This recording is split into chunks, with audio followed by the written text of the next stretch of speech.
It's a real honour to be back here in my old stomping grounds. The major topic of what I'm going to talk about is the Olympics. The Olympic Games are the pinnacle event for most athletes in the world, and only a small percentage of the population can put this achievement to their name. It's something that I've dreamed of for a long time, and I continue to chase and intend on achieving. In 2016, it was very much within my grasp. So I take you to Rio de Janeiro, where in February was the World Cup, acting as a qualification competition for the Olympics later that year. I was diving better than ever at the time, and to qualify, I simply had to compete and come within the top 18 in the world. But it was something that I was very realistically on track to achieve. Halfway through my competition, on my fourth dive, I made a seldom mistake on what is normally a fairly standard dive for me. Receiving just 4 out of 10s, I dropped way down the rankings. All my years of hard work towards getting here, and in that one split-second moment, slipped through my fingers. I felt like my heart had been ripped out. I finished my competition in 27th place, respectable, but not enough. I was truly crushed, but after some time, I decided I was going to redeem myself the next opportunity I got.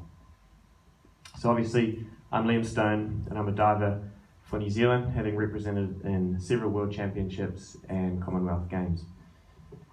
In December, I completed a degree at the University of Tennessee, where I trained and studied for 4 years. And I'm also an ex-pupil from here at ASHS, and I have some very fond memories of this place. I've always been so appreciative for how ASHS was so supportive of me in my diving and allowed me to be more flexible as a student and an elite athlete.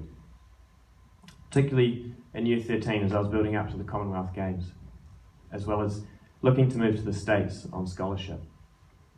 I believe some of you here may be in a similar position, and I have to say that my experience in the States was like no other.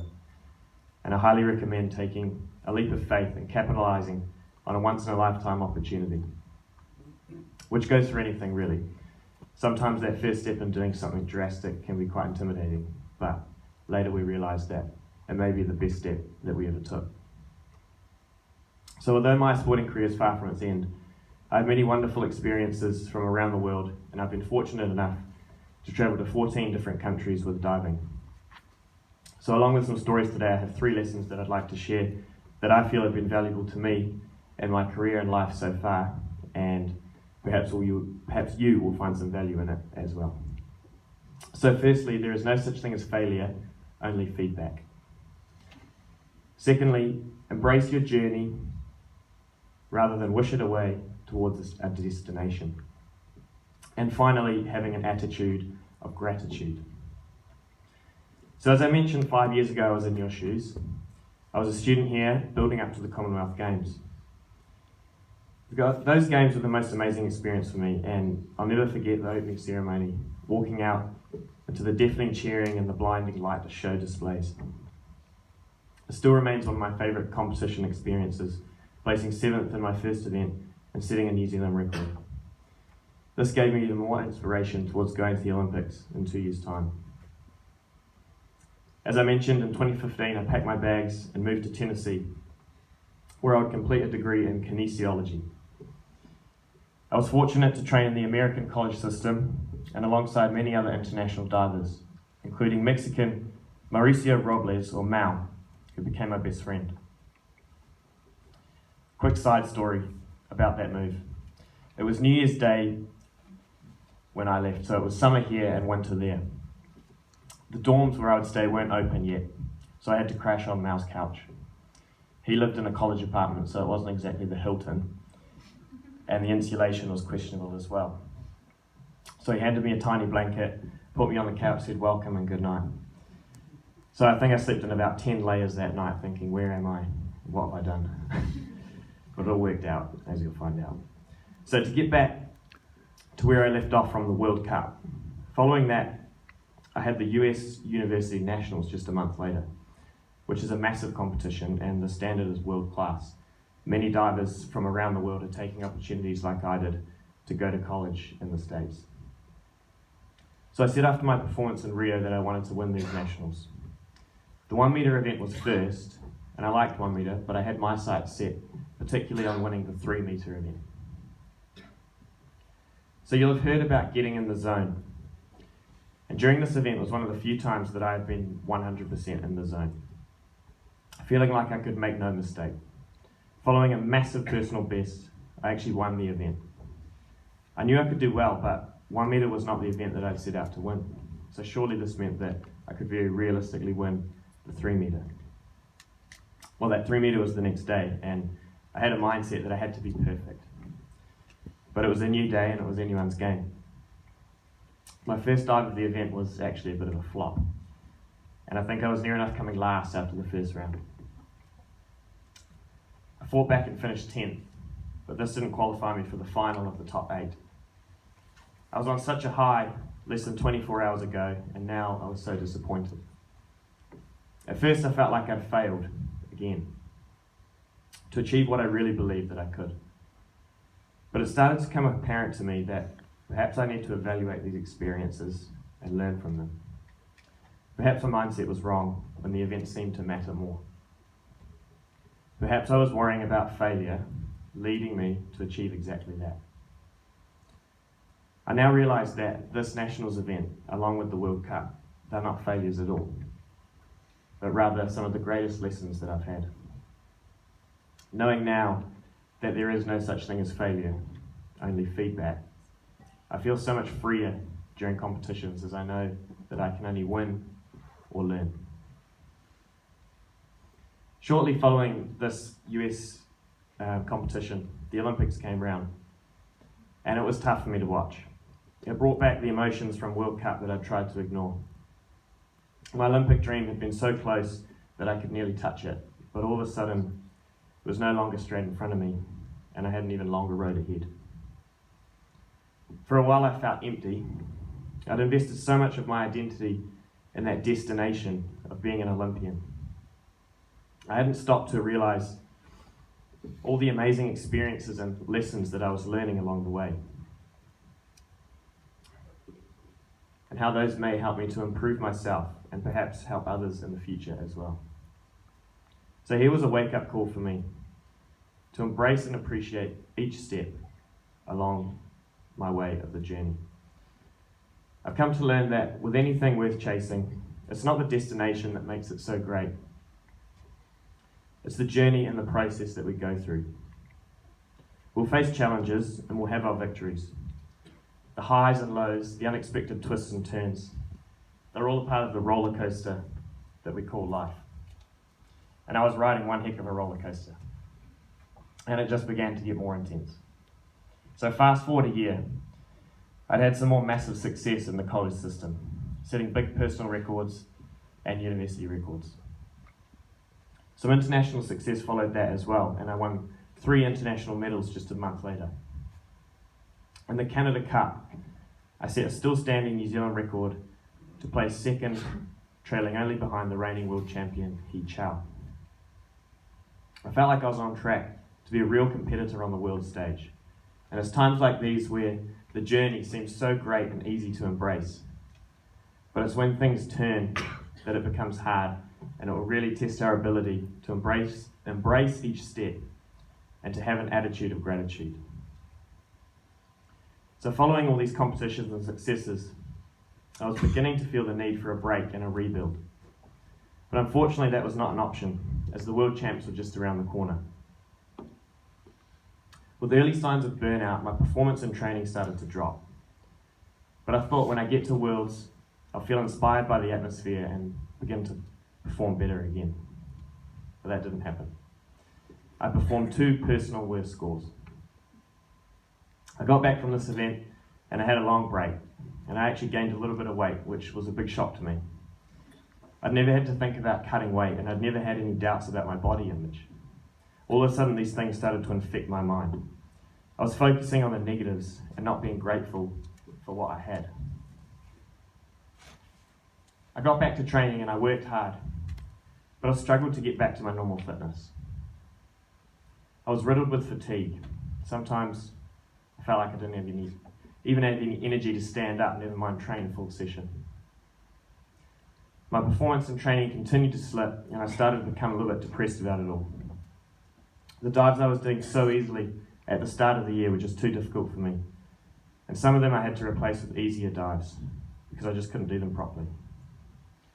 My technique suffered from over-effort, which developed bad habits.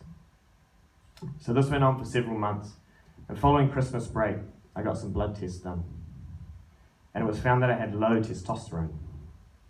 So testosterone is the primary male sex hormone and an anabolic steroid, and it's a key contributor to one's energy, libido, recovery, ability to gain muscle, lose fat, and one's mood. So it's quite key. So to give you an idea of what I was dealing with, the average male testosterone levels are between 270 and 1100 nanograms per deciliter. 21-year-old males are around 700. And my levels were at 72. So it was here that I considered entering the women's event.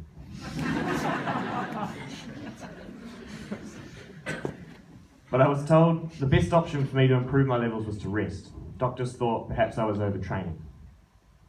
The problem with that was that I was just going back into that championship season. So meaning our biggest competitions were coming up, and following that was a little event called the Commonwealth Games. I did my best in maintaining positive and training as well as I could. The US Nationals, they went okay. Next thing I was off to Gold Coast for the Games. A year prior, I really believed that I could fight for a medal, and now I wasn't even sure if I could compete. I was nearing the end of a long battle of high-stake competitions and dealing with such low energy and drive. I gave my all, but I didn't perform great. I was disappointed, but I was relieved that finally I could start to rebuild properly. I tried to employ an attitude of gratitude just for even being there, knowing what others might give to be in a similar position. The Games, they were really an amazing experience, and I did try to soak in all the positives rather than dwell on what could have been. Going through this, it's helped me develop my attitude of gratitude for the little things. I could dwell on all the bad that was happening, but to lighten my mental load, I worked to try and find small things to appreciate, even when it felt like I was on such a downward spiral with diving. I try to think about a few things each day that I'm grateful for, even if that day seemed like the worst day ever. So I didn't compete again for a year. I finished up my degree and continued to train with a bit of a lesser intensity. In December, I graduated and I moved back here, where I was excited to start a new chapter. Since the move, my road has continued to be bumpy. I've had to more or less relearn all of my dives, so I've worked hard to change my technique and eliminate all those bad habits that I developed when I was so low powered. I've looked at moving back here as sort of starting my career over again. It's hard at times not to get frustrated and compare where I'm at with where I've been in the past. But what I think's cool is that I know where I can get to already, and I know I can go further as well. I competed in the World Champs in July, and I'm using some personal success there to accelerate me towards some top performances in just a few weeks. And in December, I'll have my first real opportunity to qualify an Olympic spot, where I need to beat the Aussies and come first in the Oceania Champs, which will be held here in Auckland. Following that, I will travel to Tokyo in April, where I'll compete in that same World Cup event. This time, however, with a wealth of experience of ups and downs over the past 4 years, and I know I'll be ready for Olympic qualification. So while still getting to the bottom of my low T cause, I know it was due to a combination of different stresses. The Olympics, school, training, and many more, including that new foreign stress of my body image. I've worked hard to change these stresses by developing my attitude of gratitude. I'm back on track towards where I want to go, but that doesn't mean that things are always smooth sailing. I look back on what I've been through, and I realise that the lessons I've learned are what get me through any tough times today. So let's recall that there's no such thing as failure, only feedback. How freeing it is that we never have to fear failure, because there's no such thing, only feedback. No matter what we're doing, we're always going to have setbacks. But knowing this, we can learn to embrace our downs, knowing that it's a simple part of any process in pursuing another high. Embrace your journey towards your desired destination rather than wish time away towards something that may come in the future. What if we were to recognize the full worth of every step of the way? Some easier than others, but all leading us to where we want to go.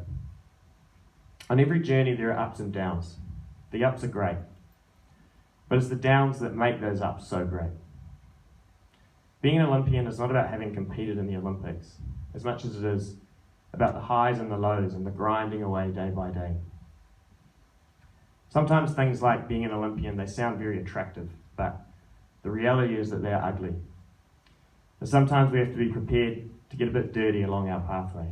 But with that being said, we can still have fun. We may be trudging through a difficult patch, but we can still play in the mud. This leads well into having an attitude of gratitude. It may sound simple and perhaps cliche, but I've come to realize the importance and the power that it has.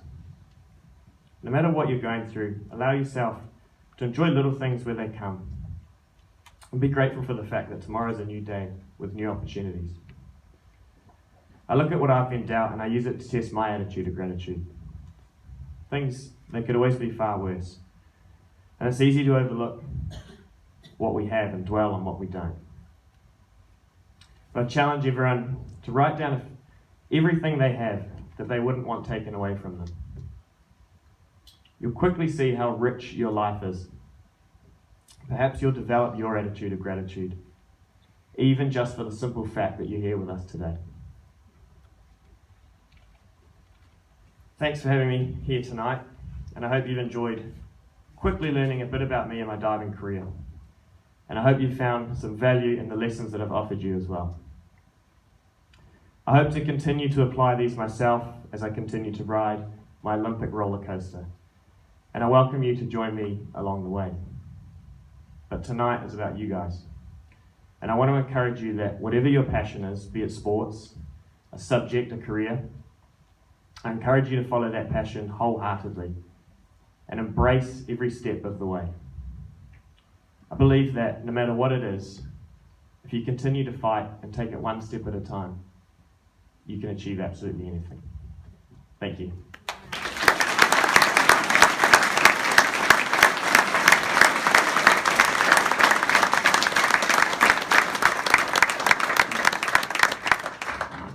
Thank you, Liam, for that lovely speech. Could Chris Bright please come to the